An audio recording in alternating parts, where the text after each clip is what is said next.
Sudanese citizens, it is with a deep sense of trepidation that I find myself today from the perspective of both a political and moral responsibility addressing you.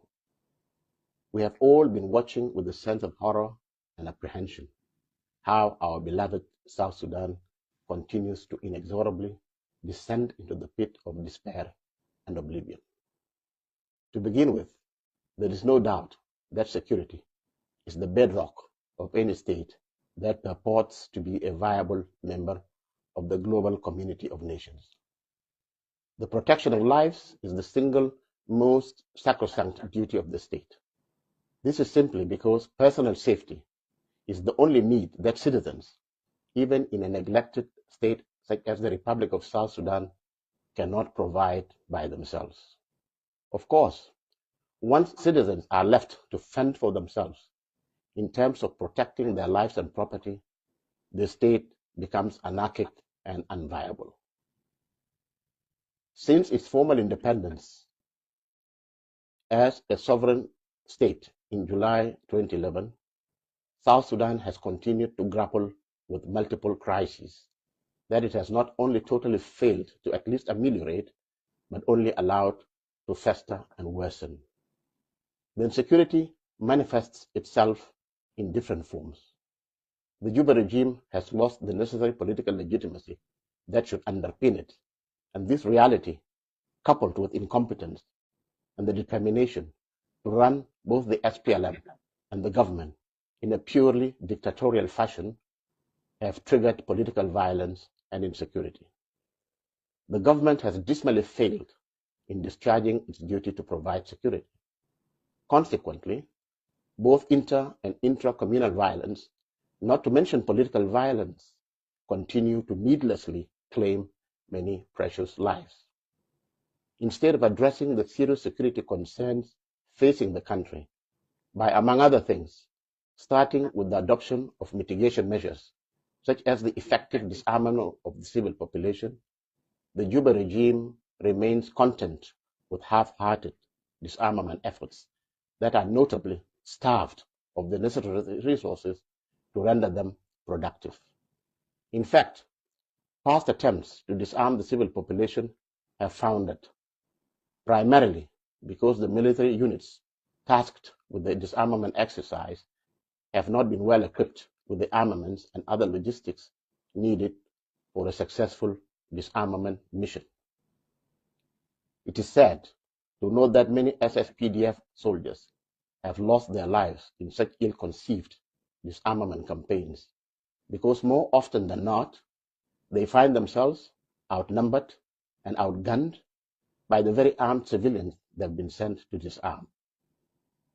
Current practice is that once the regime finishes with helping itself to whatever public resources it gets its hands on, it will usually employ whatever is left over, not for the protection of the people and territory of South Sudan, but rather for ensuring its own survival.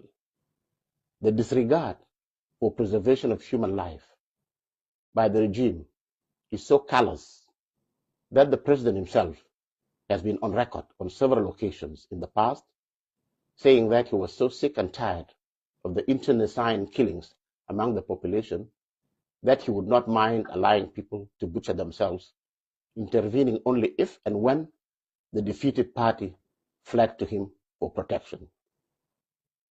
This means that even on an issue so critical as security, the regime's policy is reactive rather than proactive.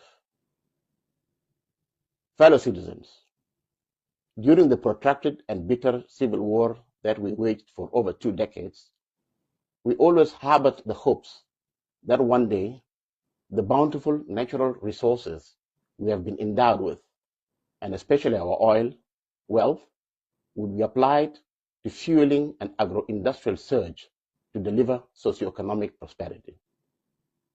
Unfortunately, none of that has come to pass. On the contrary, the tiny political elite that surrounds the president have diverted the proceeds of oil sales to their private personal accounts. This is being done through the allocation of highly inflated infrastructure development contracts especially road construction contracts, in exchange for crude oil cargoes. This results in huge financial resources being siphoned off and the economy deprived of the critical funds required to provide basic social services such as health and education. This has meant that we can neither develop human capital nor utilize the country's vast agricultural potential to diversify the economy away from excessive reliance on oil. And because South Sudan is not providing basic services, the task of treating our sick and educating our children has fallen to the benevolence of the international humanitarian community. This fact, coupled with the state's failure to diversify the economy of a potentially wealthy state, has plunged us into chronic self-inflicted poverty and misery. The economic situation is further compounded by the inability of government to consistently pay public sector wages. Without the infusion of cash into the economy, through, among others, salary payments, there is feeble demand. And without demand, the economy falters and widespread poverty becomes inescapable. And because our plight is our own making, we have not attracted much in the way of international sympathy. Instead, the international community is gradually starting to turn its back on South Sudan. They are dismayed by the fact that South Sudan continues to avoid funding legitimate obligations that are perfectly within its financial capability, preferring instead to shift that burden onto the shoulders of the international community. Our resources may still be modest, but to think that we can just steal and squander them, hoping that others would step in to compensate for the losses and foot the entire bill for running the state, is scandalous, to say the least. Who would have thought that a country with so much oil wealth relative to its population, not to mention its agricultural promise, livestock wealth, mineral and tourism potential, would be languishing in abject poverty and teetering on the brink of implosion?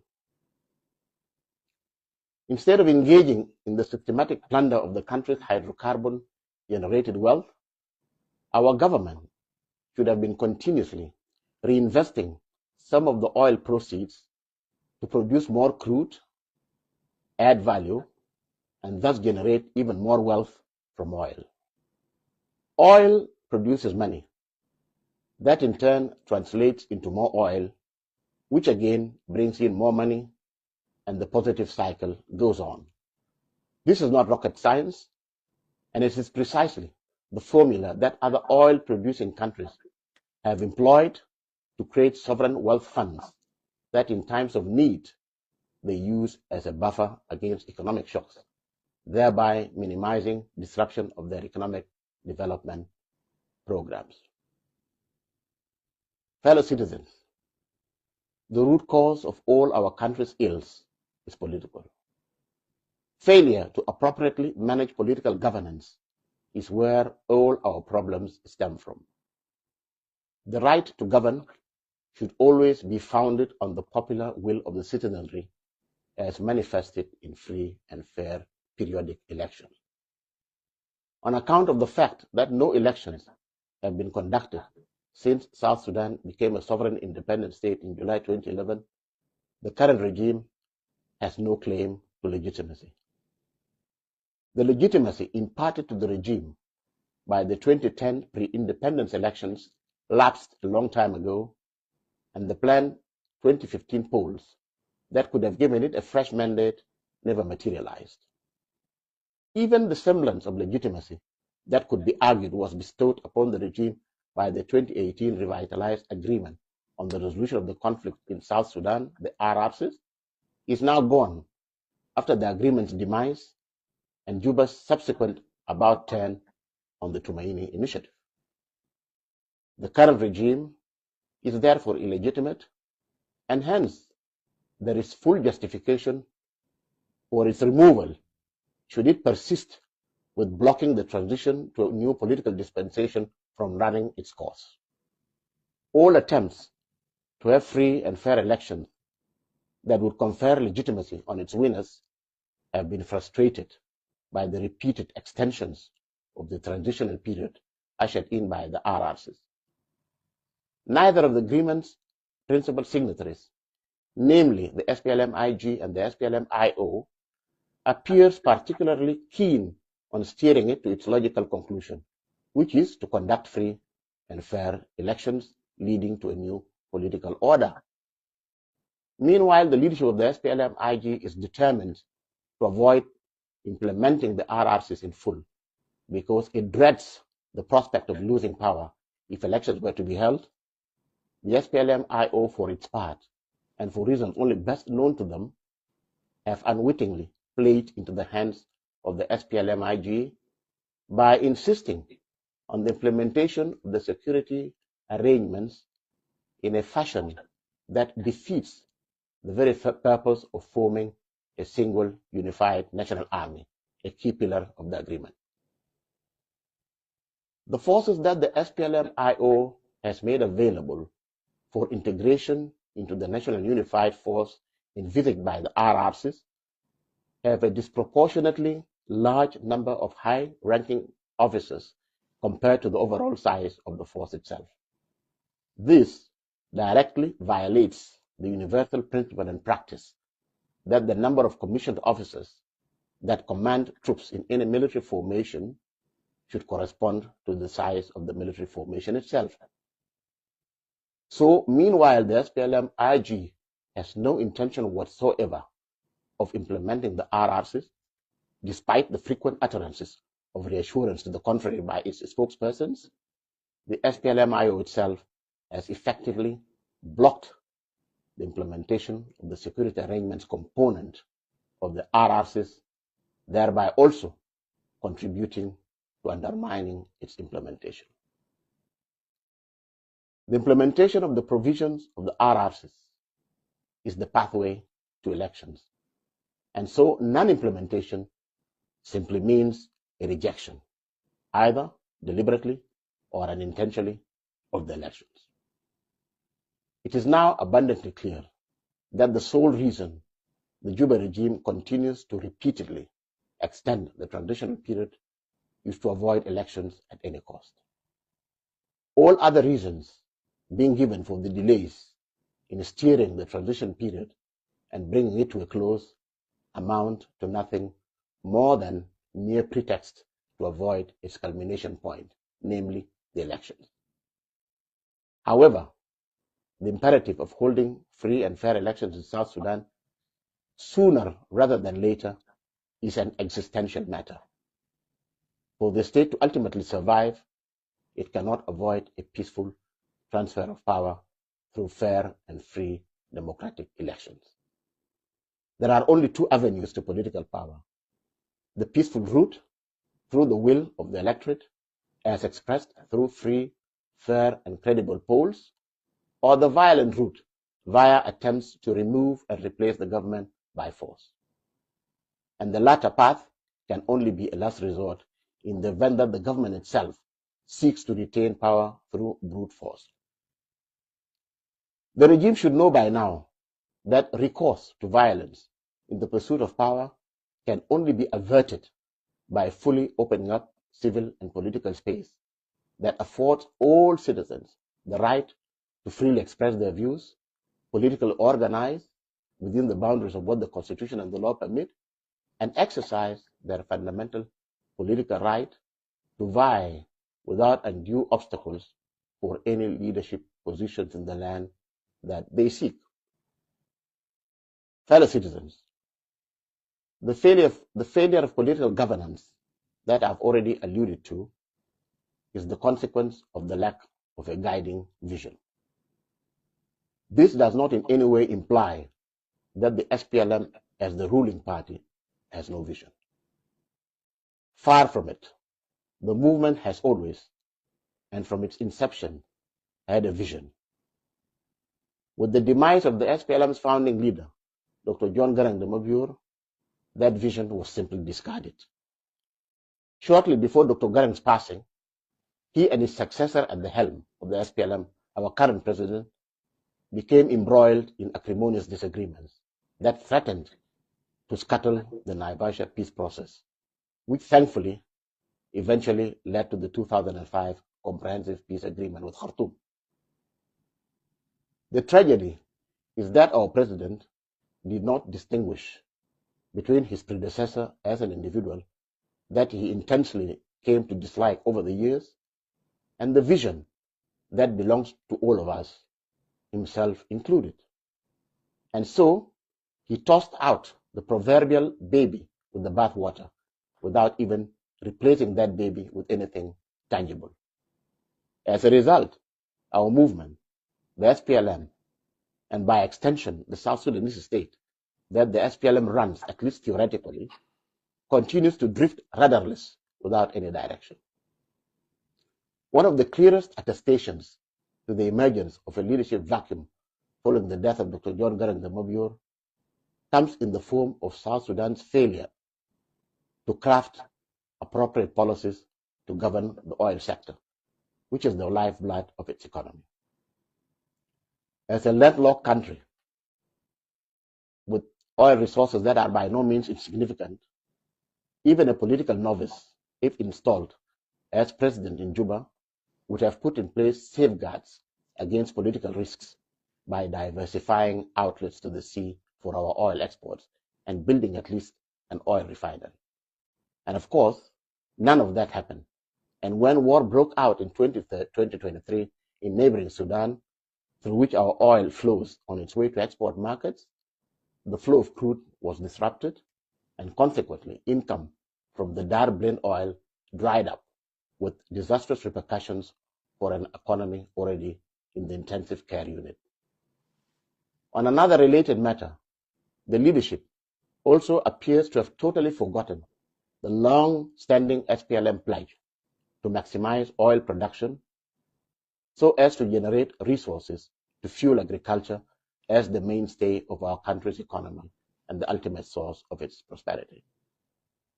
With the bulk of annual budgetary allocations going to the presidency and defense respectively, the agricultural sector, like the rest, are left to feed on crumbs.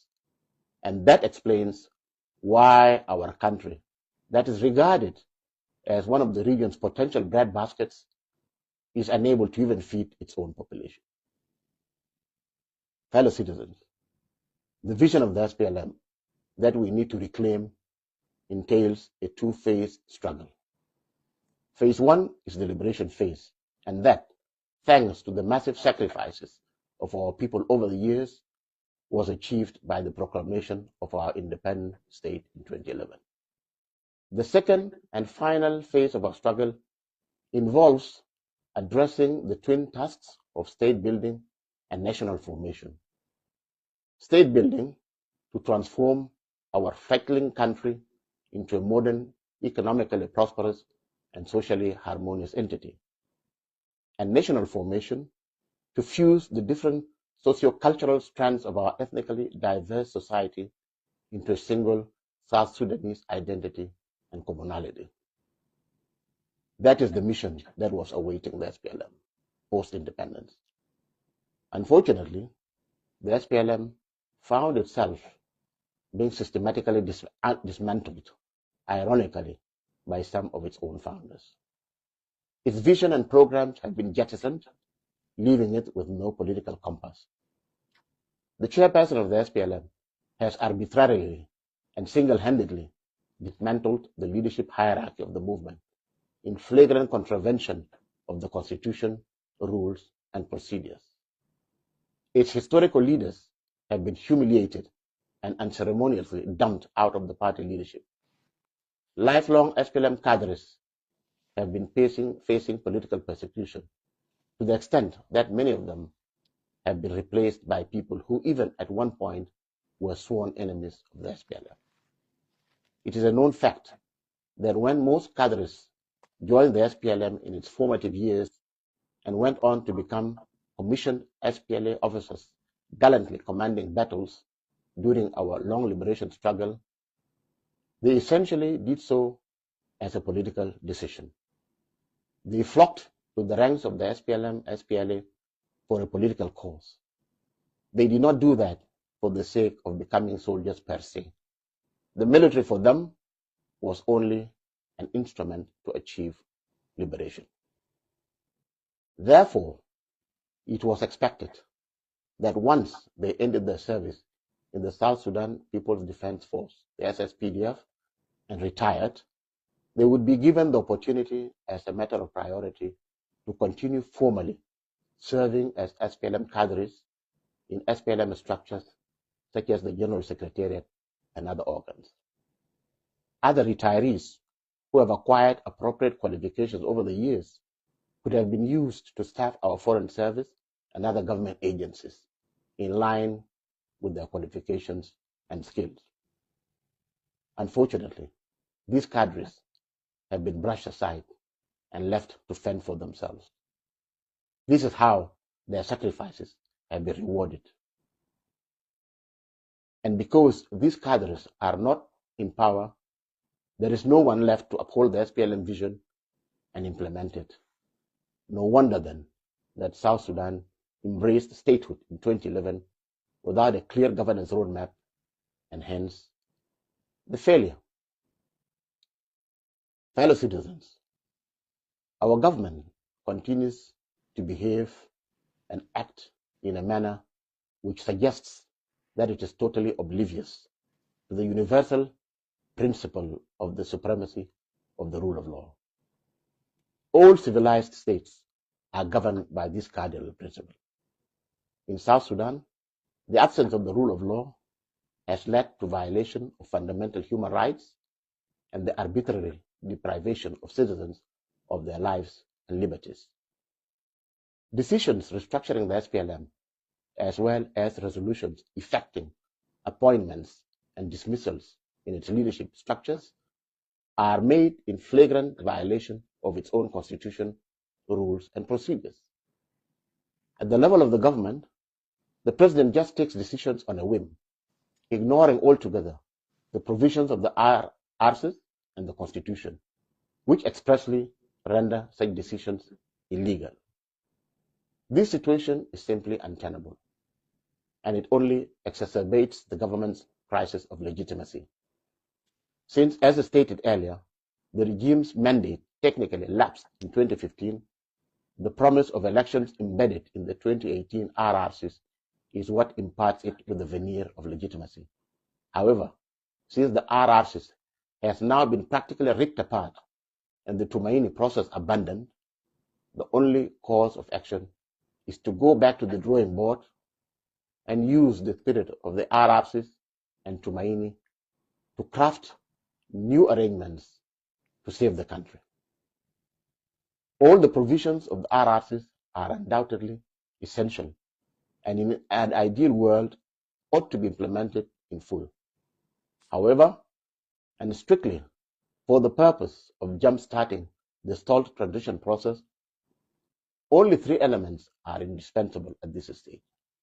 These elements of the RRCs should form the centerpiece of a new strategy for the attainment of durable peace and the institution of a democratic, people-centered governance paradigm.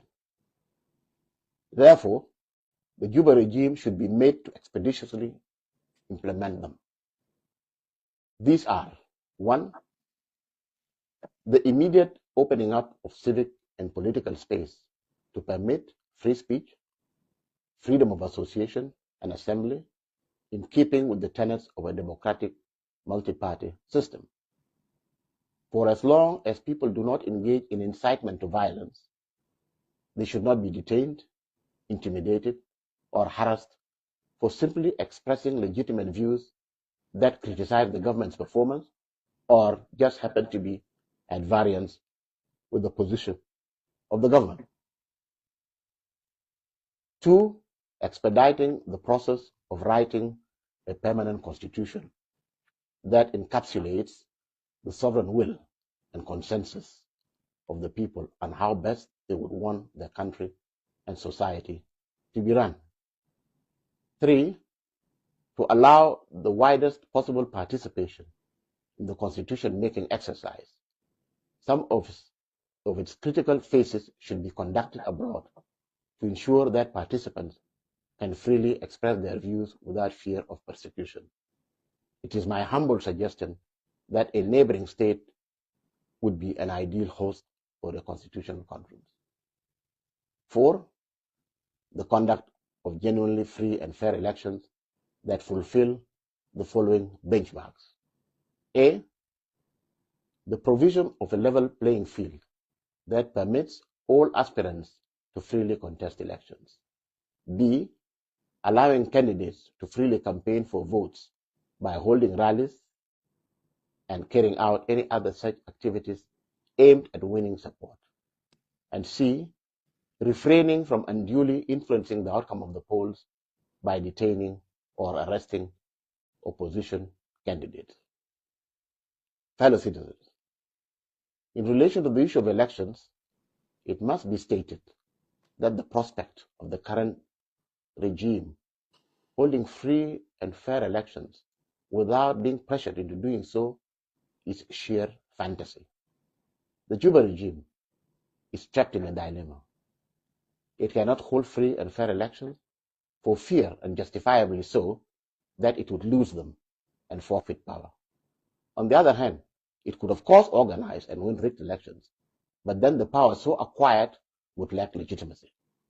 And it goes without saying that an illegitimate government will continue facing armed resistance and peace will remain elusive. The scenario I have just outlined is the simple reason why elections under the current regime will never happen, and why the masses of our people need to mobilize and take action to force the regime into holding genuinely free and fair elections. Time is of the essence. South Sudan is in the grip of total paralysis and sits on a time bomb that is inexorably taking away to its utter destruction.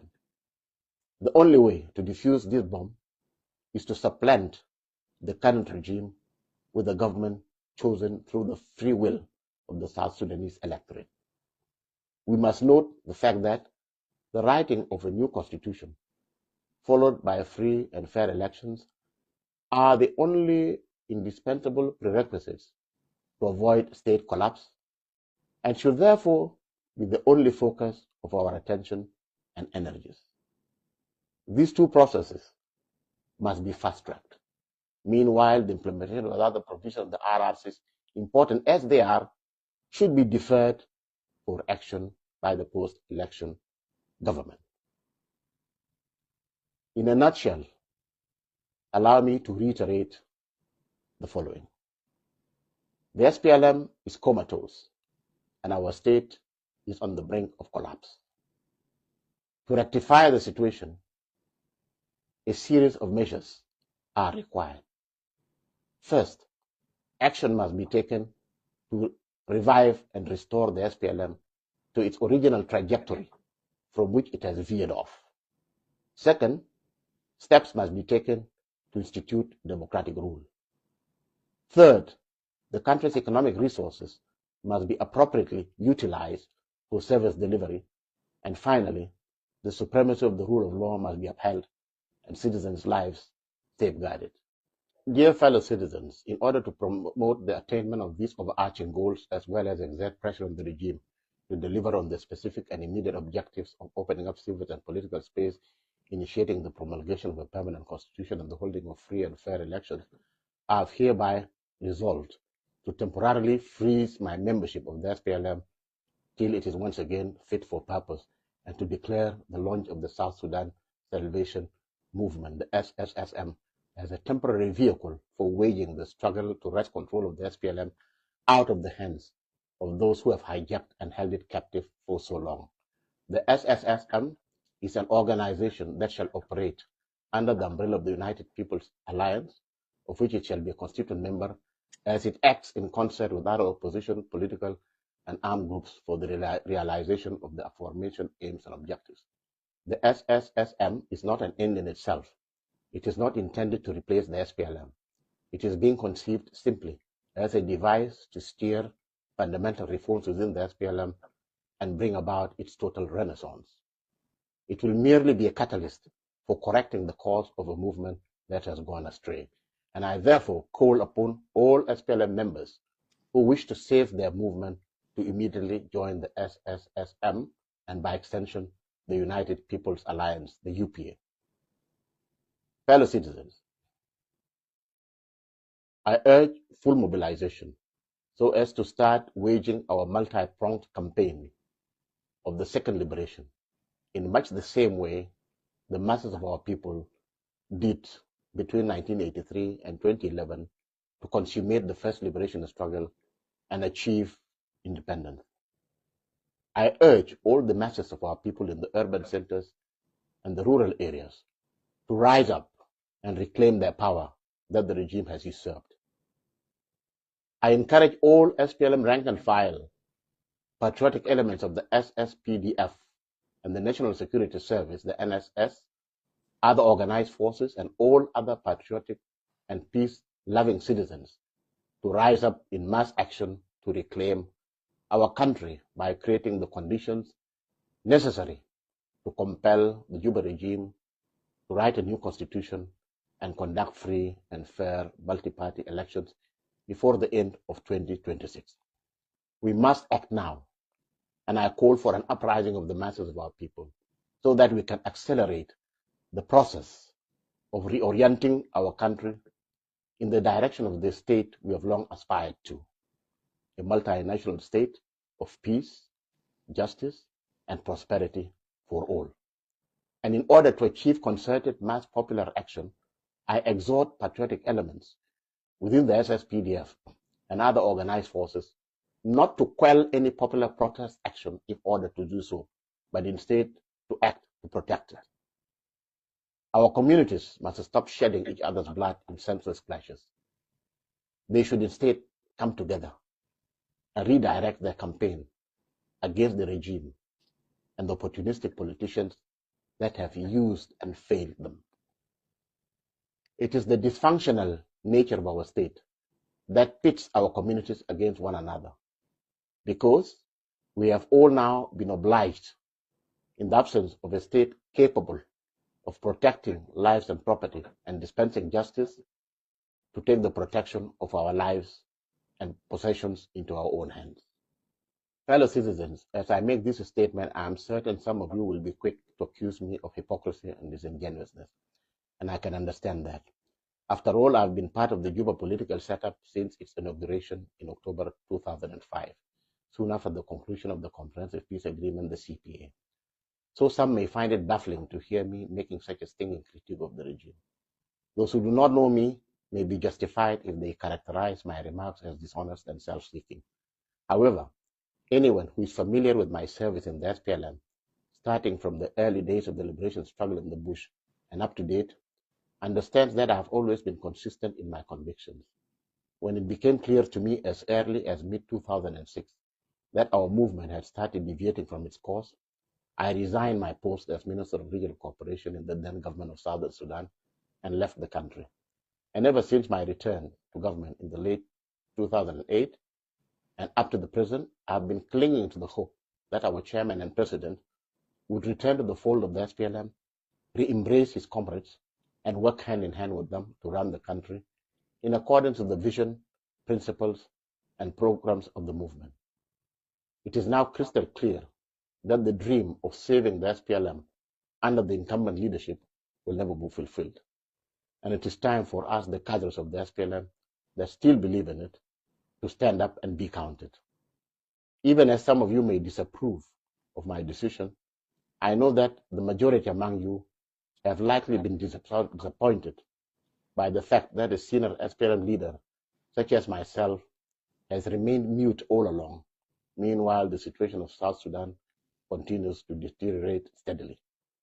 I know that as a member of the ruling elite, I cannot altogether escape blame for the mess in which we find ourselves today. But I now give you my solemn pledge that not only will I speak out, but perhaps more importantly, I will also act to contribute to bringing about the desired change. Fellow citizens, I finally wish to conclude with a message to our neighbors in the region. We deeply value the support and solidarity we have enjoyed from some of you over the years in the course of our bitter and long struggle. We further commend you for your continued contribution to the development of South Sudan, whether from the perspective of promoting mutually beneficial bilateral relationships or in the context of collective regional integration efforts. However, even as we applaud the positive role you have played in our evolution, we would also like to urge you to allow us space to exercise our sovereign right to freely chart our own policies, elect our own leaders, and craft our political destiny without undue hindrance. God bless South Sudan. God bless you all. I am Nhial Deng Nhial, member of the SPLM Political Bureau and member of the National Transition Legislative Assembly of South Sudan.